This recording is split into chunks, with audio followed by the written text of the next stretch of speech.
I hope na maganda ang inyong araw at kung di masyadong maganda ay huwag mag-alala dahil nandito naman tayong lahat magkakasama para sa pagbabad sa mga good vibes.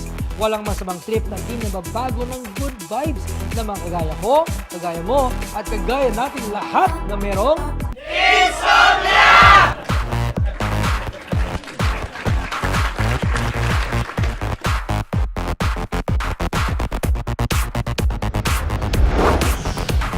tayong mga Pinoy likas na romantic at kitang-kita ito sa mga rom-com movies natin na patok sa takilya. For our top 10 list, we will be listing the top 7 na Pinoy romantic comedies na talagang pinakilig tayo.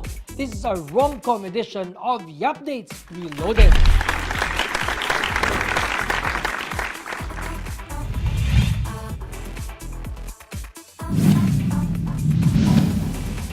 Formula na kung formula pero lahat tayo ay kinilig, tumili at tumiyak sa pelikula ni Sarah Geronimo at Gerald Anderson na Catch Me, I'm in Love. Middle-class girl with a passion for volunteering meets the spoiled presidential son and sparks fly between them. Dito daw nag-umpisa ang ligawan na udlot, Sir Kim, Gerald, nandito ako. Kahit nakilala siya bilang isang action star, pag humataw naman sa rom-com si Binoy, talaga namang kinikilig at nababaliw ang mga kababaihan. Ito nang nangyari sa pelikula ni Regine Velasquez na Kailangan Ko'y Ikaw.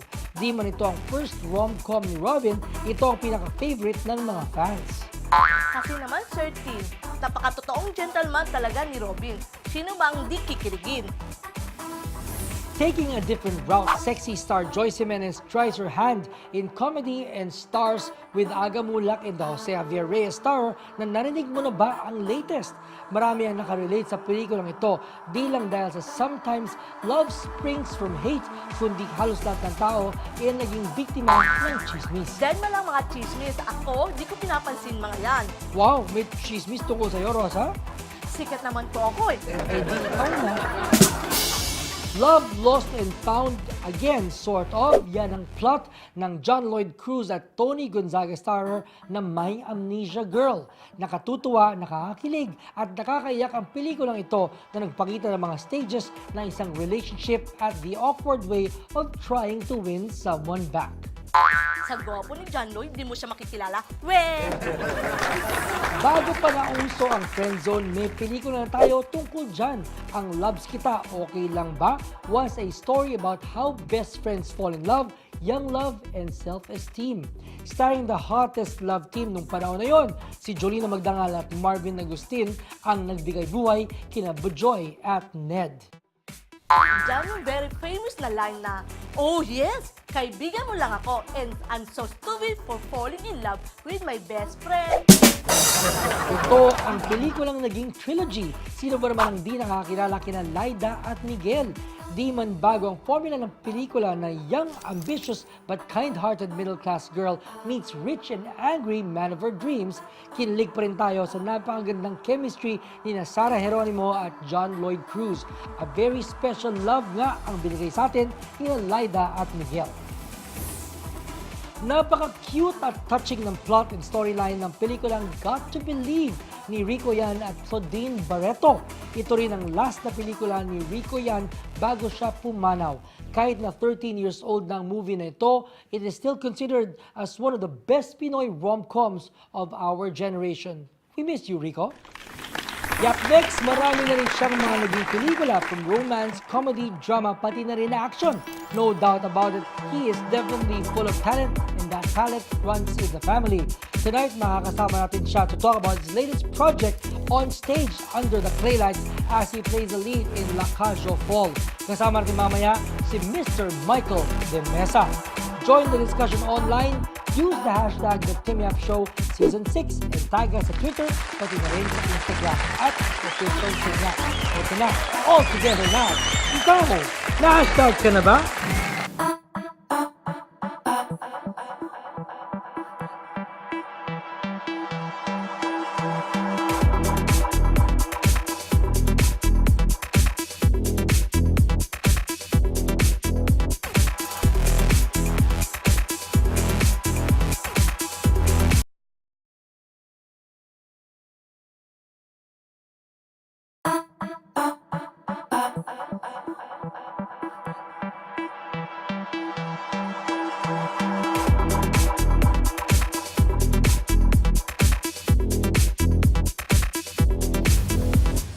Welcome back to the Team Up Show. Our next guest is from the illustrious Eigenman clan, one of the best actors in the industry, but one of the most humble people I know. Ladies and gentlemen, Michael de Mesa.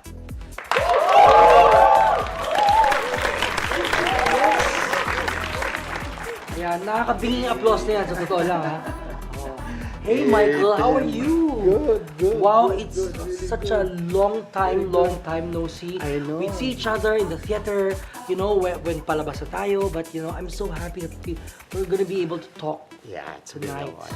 Thank Yeah. you. Thanks for having me here. Thank you so much for coming here. What an honor, Michael. Di ba pabalik-balik ka from the US and here for projects?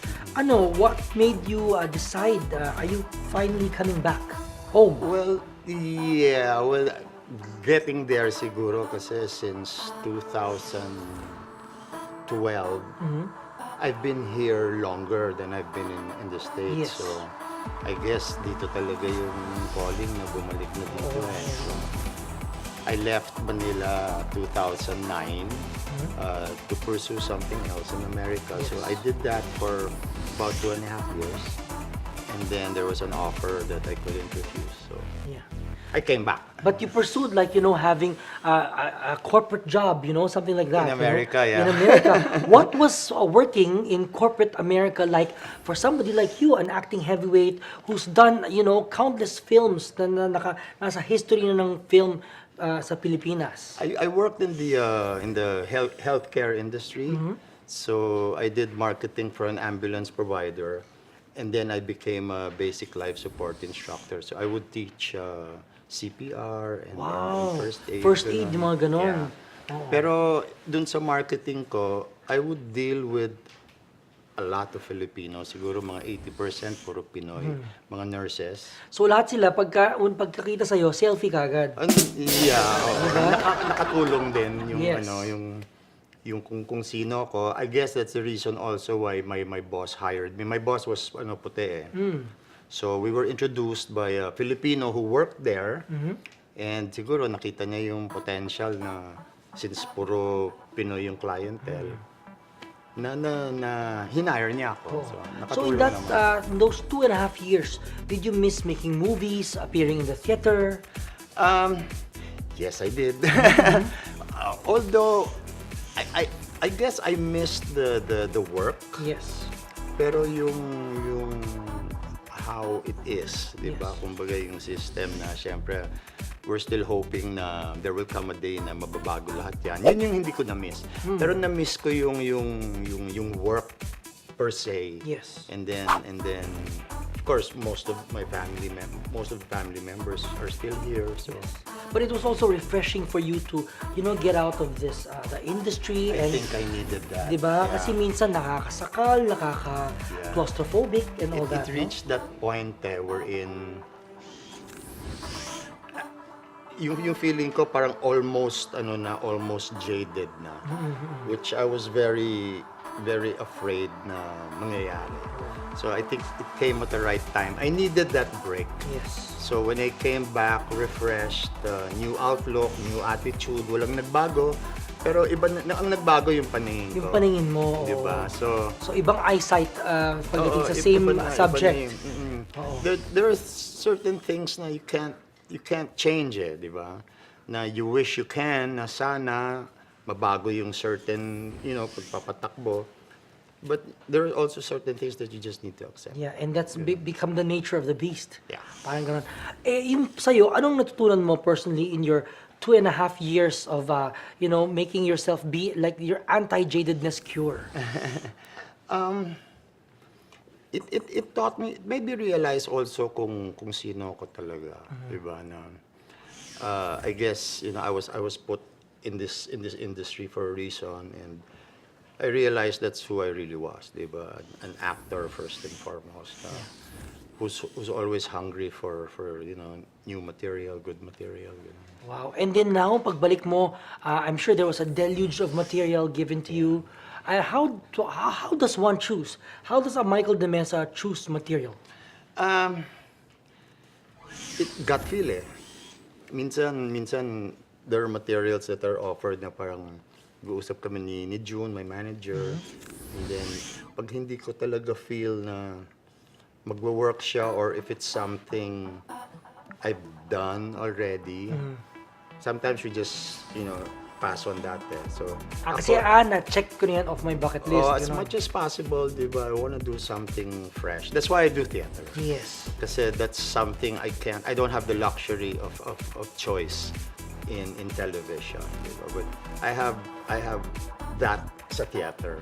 That's why pagka merong offer na maganda sa theater, hindi talaga ako hindi. And you've done so many like unforgettable roles in the theater too. Yeah. Wow, so yung kumbaga yung resume mo not just in film but even theater is so rich. Diba? I just wanna work on my work on my craft and develop and just wanna be better. Yeah. After every project, you just wanna do better and better and better. Wow, see talagang you've never become jaded. Kasi that's your attitude Yeah. towards work, di ba? I guess, yeah. I think I was close to it, and then yun nga. At least na sense mo, Yeah. di ba? Wow. So like with somebody, an actor of your stature, what other material would you want to do? I mean, sa TV now, kasi even if sometimes medyo dekahon na yung mga binibigay. Mahirap sa pag-TV kasi I guess yun din yung hinihingi ng Audience. ng audience eh. Yun yung gusto nilang panoorin, kaya yun yung binibigay. Ayun, kailangan marunong tayo mag-offer ng ibang bagay para alam nila yung mga hindi pa nila natatanggap at na mas maganda pa nilang Yeah. ikatatanggap. But you're still hoping, no? At least something naman na at least iba naman kahit papano. But in fairness, lately there have been projects that have been really talked about, 'di ba? There have been projects na maganda yung nagiging rating kasi they tackle on Something on else. controversial themes, Yes. 'di ba? So yun yung mga hinahanap din ng tao, 'di ba? Yung relevance in that aspect. At gusto Kasi nila kasi i-tackle dahil hindi pa natatackle. Correct, natututo din sila, 'di ba? Nagkakaroon din sila ng outlook on certain subjects, on certain issues that are supposedly taboo. Nagigising yung mga tao. And meron tayong mga teleserye that deal with that. Which is a good sign. And there will be more pa nga actually from Right. what I know Right. of what's in the pipeline. Anyway, we will tackle more about the taboo subjects in Michael de Mesa's life and more. Not naman pag-usapan, even his theater life. All that and more when the Kidnap Show returns.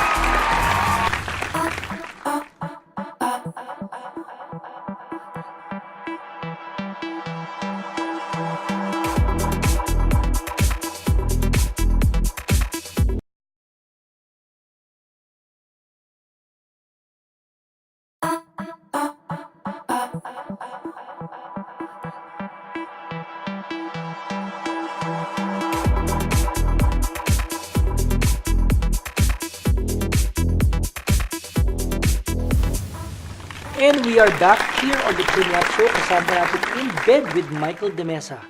Diba? Michael, from the time that you left and then now sa pagbabalik mo, of course maraming mga bagay na medyo hindi pa rin nagbago, diba? Part of the pamamalakad ng system, diba? But what are the things that you've noticed that have changed na natuwa ka? I think there's more awareness on what it really is to be professional in this industry. I've also experienced kasi lalo na sa mga kabataan yung feeling nila na-discover ng ganito, okay na sila. Parang they feel they're Secure. like the end product, di ba? Unlike nung time natin, di ba? Pinagdaan mo rin to eh. When we used to attend workshops of Eric Morris, di ba? It was because we Oh, knew... baby pa ako nun. Kasi we wanted to learn, di ba? Yeah. We wanted to learn, we wanted to get better. And it boils down to attitude. So what I'm getting at is, ilan lang din yung mga bagong artista ngayon who have that kind of attitude, who have that mentality. So in that area, doon ako nakakita ng pagbabago because you have a lot of them who also go into theater now eh. Yes, exactly. Kasi for me, theater is the ultimate arena yan, actor's medium yan. Pang train talaga ganon. Oo, So you really teatro recommend talaga. the younger ones to really, Oh, mold themselves in the theater. Oh yeah, definitely they'll really learn a lot in terms of discipline, in terms of script analysis, character breakdown, and just the camaraderie, di ba? Yeah. Pang ano talaga it's really for the actor yung theater. Panghubog. Panghubog Parang talaga. ganon, oo. Ang galing naman, you remember the Eric Morris thing. You have such a great memory. Of course. Okay, when was your first experience doing theater? When were you bitten by the bug? My very very first theater experience was in school, in grade school. Pero hindi counted yun. Hindi counted yun. More more of hiya, di ba? Parang inaalas ka sa eskwela. Sige, so grade ka na mo ginawa Classmate mo. So it was in 1981, after I did my first play under Mai Productions, directed by Leo Martinez. That play, I presented myself. Kumbaga, inoffer ko yung sarili ko na mapasama doon. Because originally, that part wasn't for me. That part was meant for another actor. Pero nung nabasa ko yung script, parang I could identify so much with one particular character kasi fresh from the basement ako nun fresh from the basement ako ng Makati Medical Center. So, parang, di ba yung character nung nasa script na yun, parang so close to home. Nagparinig ako na interesado akong gawin yung play na yun. And then, pumayag naman sila. And then, that was it. After that, I fell in love with theater. I was also blessed kasi that particular material, I found out later on, kaya rin ako dobling na-inspire because the character I played was the role that Al Pacino played in Broadway. Wow. Wherein he won a Tony Award. What was this show? The play was called Does the Tiger Wear a Necktie? Ang setting niya was in a drug rehab. Familiar tayo doon, di ba? So, yun. And then that was the part that he did. So, lalo ako na-inspire, di ba? So, yun. Tapos, sunod-sunod na nun. And then, my first musical was 1999 when we did Rent. Yes, wow. That was my very, very first. Yun, nag-audition ako doon. What a life-changing material naman, di ba? With Rent, di ba? Lahat ng mga nakapanood ng Rent. And until now, the material is still so relevant with everybody, no? Yeah, it's strong message. Strong message. And then now, you are doing La Cage. Yes. Oo. Wow. After 6 years. So ito sa La Cage, sa mga taong di nakakalam, it's about drag performers. Yeah, it's set kasi in Saint-Tropez, wherein there's this club owned by this couple that have a drag for entertainment. Yes. And yung partner nung owner is the star of that particular club, the great Zaza. And the problem starts when my character's son comes back home to announce that he's getting married to the daughter of a politician who wants to have all the transvestite clubs closed down if he gets elected. So that's the story. Yeah. So, but also very strong LGBT themes. Yeah, and all that, yeah, diba? yeah. But also a it's very not- entertaining show. It is very entertaining. Hindi naman siya yung, political per se.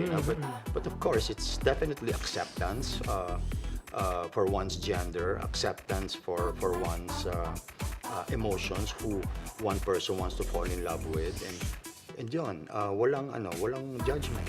So ano dito? Ano mo dito? How are you taking yourself out from your comfort zone with this role?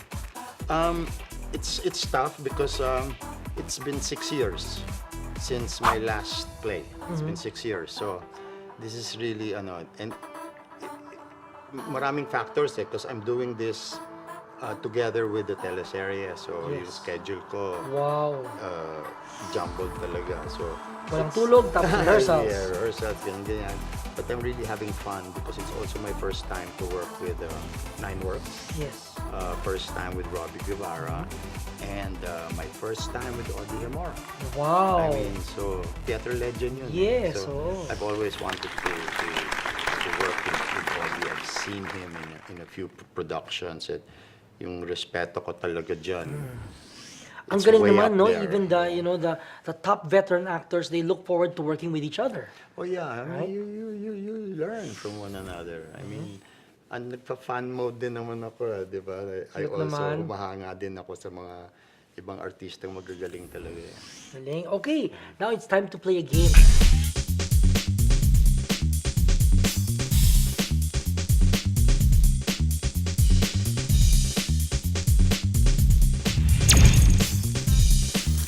It's like an enumeration game. Diba? So I'll tell you the categories and you supply us with the answers. Okay. Okay, Michael? 4 favorite roles. Oh, okay. Oh. Okay, let's put it this way. All the parts I've done in theater are all favorites. Yes. Okay? Kasi iba eh, iba. Sa film, yan, mas maano ko dyan sa film. My number one would be Unfaithful Wife. Okay, of course. With directed by Pepe Galiaga. My second would be Paradise Inn, Celso Ad Castillo, and then another Celso Ad Castillo movie, yung Perfume Garden. And then my very first gay role on film was with Mario de los Reyes, yung Kaya Kong Abutin ng Langit. Personally, yun yung nasa top all-time 10, favorite. top 10 ko. Meron pang iba, pero kung 4, yung kagad Yun yung naiisip ko. Wow. 3 persons that have inspired you. My mom. My mom was a single parent for the longest time, and she's the one who's inspired me to never stop working and to never stop believing. Kumbaga, she's always believed in me. She always believed in us. Kaya rin siguro we had that as an anchor to hold on to as we were struggling in this industry. My dad, inspiration in the sense that there is really a God because of my dad, di ba? Yung in the way he's lived his life from how he was before to how he is now. And yung testimony niya was because of what the Lord, what God has done in his life. And pag nakikita ko siya, naniniwala ako may Diyos talaga. Siya ang living testimony, no? Oh yeah. Okay. 2 pieces of advice that you want to give to aspiring artists. Oh, it's basic. I think it's never to forget the craft, diba? The only way, ako, personally, this is my opinion, if you really want to last long in an industry, like whatever, diba? In any industry. Film, you really have to be, or strive to be the best in it, diba? When it comes to acting, I always say na never forsake the craft. Kasi you can get blinded by the other side eh. Yung glamour eh. Glamour, oh. But hit and miss yan eh, tsaka come and go yan eh. Diba? Yung trend niya, ang bilis, parang toilet paper eh, ang daming bago, tapos laos na, and then may bago na naman, diba? But if you really wanna stick around for a long time, then you really have to be serious with your craft. Yun talaga. And then talent will always prevail no matter what. And to always keep your feet on the ground. Pagka inuunahan ng ego, hindi nagsashine yung talent. Tama. Galing Kasi mo. meron kang image na pinoprotektahan. Oo. So, Smoke and mirrors. kumbaga, blinak mo na kagad yung sarili mo. Diba, as an actor, ay, hindi ako pwede niyan kasi ayaw ng fans ko. Just one example. Yes. Yun lang isa akin. I mean, if you really want to be true blue Actor. talaga, dapat walang ego. Wow. Strip off your ego. Of course. Ayun. Only way. Yeah. One fear that you've overcome.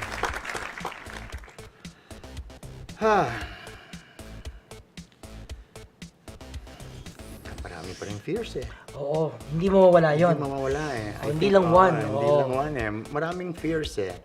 Yung overcome, wala akong maisip. Oh, I've never really dealt fear of with it. staying here forever. I mean, because you left, diba? And now you're back. Yeah, I guess. Yeah, yung fear na parang na will I still be accepted itong pagbabalik ko, and I guess that was overcome because natanggap naman ako ulit. Exactly. Ang galing kasi people like you who stick by their craft and put in as much passion with their feet firmly on the ground. That's the higher echelon of success. Diba? Yan talaga na good vibes because people like you who inspired, this generation and beyond, that this is the way to go. Diba?